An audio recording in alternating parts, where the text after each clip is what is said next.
Hello, greetings from Colorado Springs. My name is Lance Kohler and I'm the broker owner of the Cornerstone Real Estate Team. We're doing a 4-part series covering the new laws that impact property management in Colorado that have been passed over the last 12 months. Today I'd like to talk to you about the landlord and tenant duties regarding bed bugs, House Bill 19-1328, which went into effect the 1st of January this year, 2020.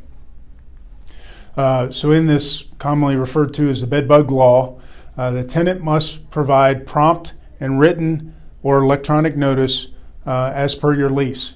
Much like the Warranty Habitability Act that I talked about in a previous video, you should specify, we recommend you specify in your lease how a tenant's to contact you to provide you notice of issues. So if there's a work order request or leaking water, etc., you should specify that in your lease. If you don't specify that, the tenant can use any communication method that they've used in the past to communicate with you. So this notice might come in by text or by a note posted on the door or through a phone call.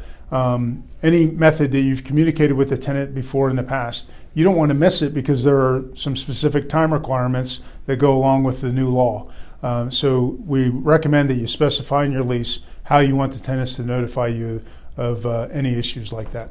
So once notified, within 96 hours, you must have the property inspected by a qualified inspector, typically someone who's licensed by the state to do the inspections or to treat units that have bed bugs would qualify. And there is a list in the bill of what's determined to be a qualified inspector.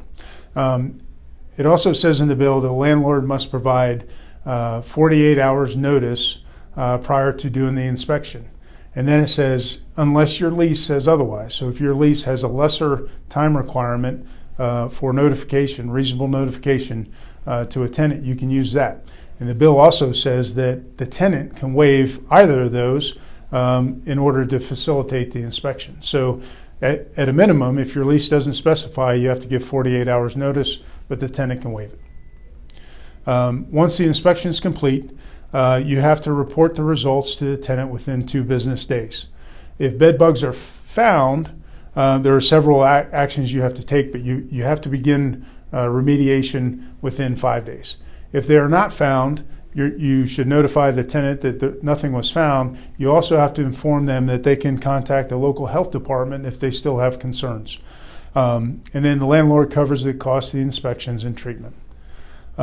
Tenants are required to comply with reasonable measures for inspection and treatment.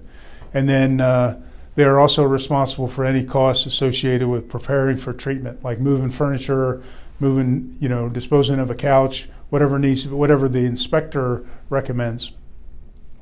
Now, if you have a unit that has been treated for bed bugs or has had bed bugs in the past, when you're leasing that, you're required to identify that to prospective tenants and let them know if the unit has had bed bugs within the last 8 months.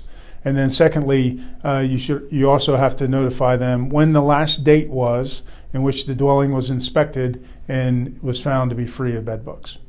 Hopefully this was helpful for you. Please follow us on our social media accounts for more videos like this. Thanks. Have a great day.